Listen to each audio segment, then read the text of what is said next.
Oke, kita lanjut.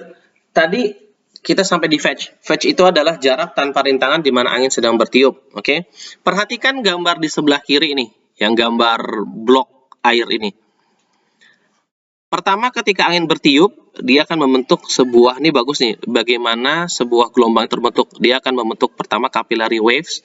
Habis itu ketika dia tetap berhembus, periode angin berhembusnya tetap lama, terus berjalan, maka dia bentuk ripple. Habis itu maka dia akan terbentuk wind waves. Nanti ada yang disebut fully developed seas. Fully developed seas itu apa sih? Fully developed seas itu adalah gelombang terbentuk penuh. Setelah fully gelombang terbentuk penuh, maka dia akan si gelombang-gelombang yang terbentuk oleh angin dari berbagai arah ini akan bergabung menjadi satu, disebutnya swells, yaitu gelombang dengan panjang gelombang yang panjang, tapi dalam satu grup, dia menggrup. Kita kembali, jadi kurang lebih bisa dibilang nih fetch ya, jarak tanpa rintangan di mana angin sedang bertiup. Jadi kalau misalnya panjangnya kecil, maka fetch gelombangnya juga kecil. Contohnya gelombang yang terjadi di wilayah danau. Panjang gelombangnya itu cuma beberapa sentimeter aja. Jadi di danau tuh akibat anginnya juga terjadi gelombang. Sementara fetch yang lebih besar bisa menyebabkan panjang gelombang yang juga lebih besar. Iyalah jelas. Fetch-nya jadi si gelombang itu terbentuk dan dia nggak ada rintangan. Gimana sih cara kita mengukur gelombang?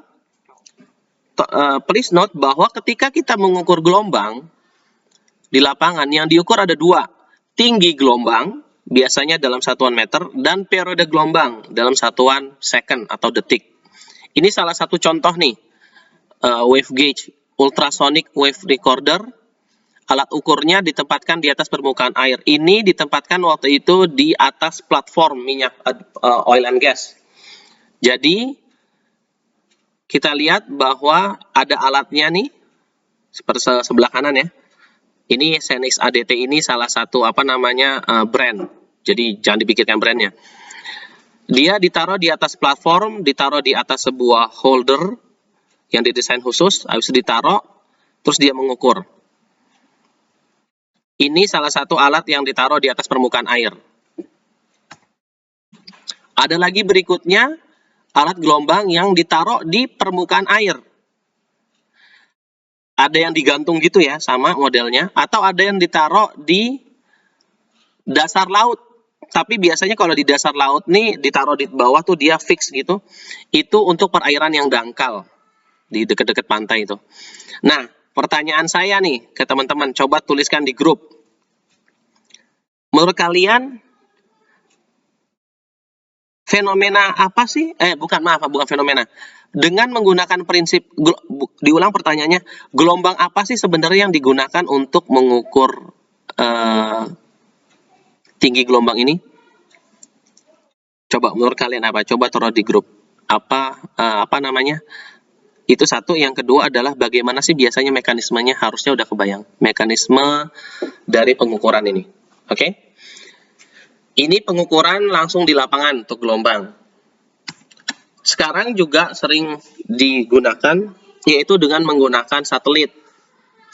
Jadi satelit itu, dia mengukur waktu, memerlukan radar pusat gelombang, dia nembakkan elektromagnetik ke permukaan laut, terus ya udah dia balik lagi terus dia ukur. Kembali ini untuk sebuah daerah yang luas itu bisa dipergunakan. Kenapa? Karena kita bisa membandingkan, terutama ini jauh lebih murah kalau misalnya kita bandingkan dia dari waktu ke waktu untuk daerah yang besar.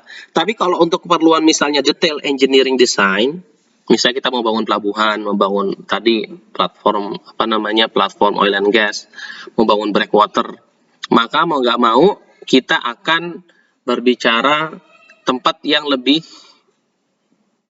kecil lah, bisa dibilang seperti itu, maka kita butuh data yang lebih detail. Data yang lebih detail itu maka kemungkinan besar akan dilakukan dengan cara pengukuran, nggak lewat satelit gini. Tapi ini sudah dilakukan, kenapa? Karena kita bisa ngelihat, oh ternyata gelombang yang besar tuh sebelah sini, sebelah sini.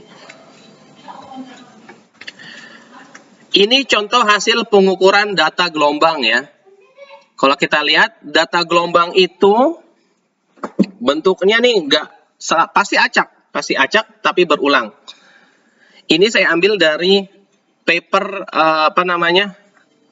Jurnal Oceanography. Ini judulnya, silahkan kalian bisa cari, cek langsung di itunya. Kajian overtopping akibat run-up gelombang pada breakwater di perairan Balongan Indramayu. Jadi dia ngukur juga gelombangnya untuk sebagai datanya. Kalau kita lihat tuh nanti ada 3 nih garisnya. Ada garis kuning, garis hijau, garis merah. Oke? Ada yang disebutnya nanti. Jadi nanti karena ini garisnya itu bisa hasil datanya itu adalah random, acak. Maka kita biasanya tuh engineering tuh punya tinggi gelombang yang dipakai buat nanti untuk desain. Ada ini beberapa parameter gelombang yang sering kita pakai. Yang pertama adalah HS, disebutnya H signifikan atau significant wave height atau H sepertiga. Tinggi gelombang signifikan. Apa sih significant wave height? Ini adalah sepertiga gelombang, rata-rata sepertiga gelombang terbesar. Oke? Karena HS-nya kita punya, maka kita juga punya gelombangnya. Sama, TS itu adalah periode gelombang signifikan. Biasanya ada peak wave period, tapi ini biasanya juga ada peak wave period, tapi biasanya ini akan diajari nanti. Kalau misalnya kita belajar gelombang acak, kayaknya kita nggak dipelajari deh. Nggak dipelajari di sini.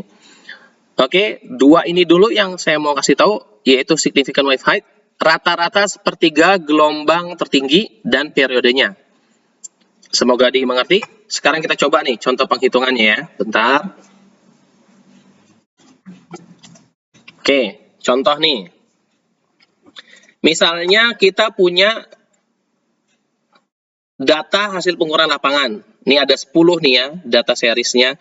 Biasanya data ini ribuan. Karena dia dihitungnya mungkin per 1 menit atau 30 detik. Selama mungkin ya sebulan atau beberapa tahun gitu.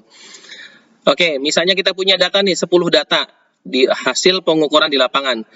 Ada tinggi gelombangnya, ada periodenya, pasangan periodenya ya. 3 meter, 2 meter ini diukur. Sekarang saya akan mengajarkan apa yang disebut significant wave height, H sepertiga atau HS-nya. Yaitu dia sepertiga gelombang, rata-rata sepertiga gelombang terbesar. Ini contohnya nih ya, nih. Karena saya pakai Excel biar lebih mudah. Ini kita copy, saya copy. Ini saya sort. Oke. Kan ini gelombangnya acak ya. Ini maka saya urutkan dia dari kecil ke terbesar. Oh, maaf ini salah nih. Saya kebetulan. Ini saya harus rubah dalam bentuk koma.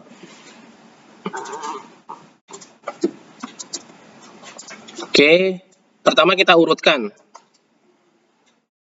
dari kecil ke terbesar.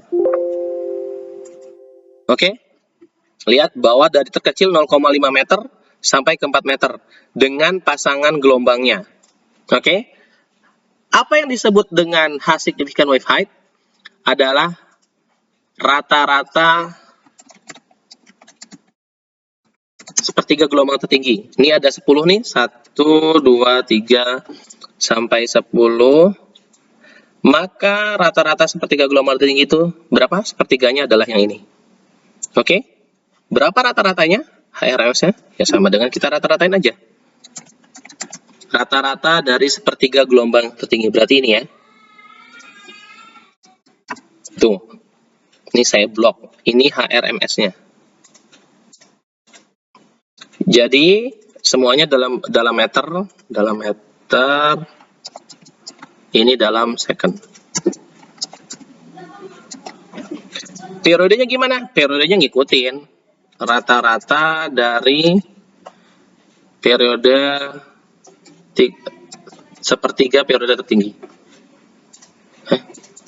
Kebetulan periodenya jadi sama, 3,33. H-nya adalah H rata-rata. H rata-rata dari berapa? H rata-rata dari seluruh data yang kita ukur. Kalau di sini 10. Rata-rata periodenya sama. Dari semua data yang kita ukur. Oke. Berapa tinggi maksimalnya? Tinggi maksimal kita lihat ya, tinggi maksimalnya adalah 4.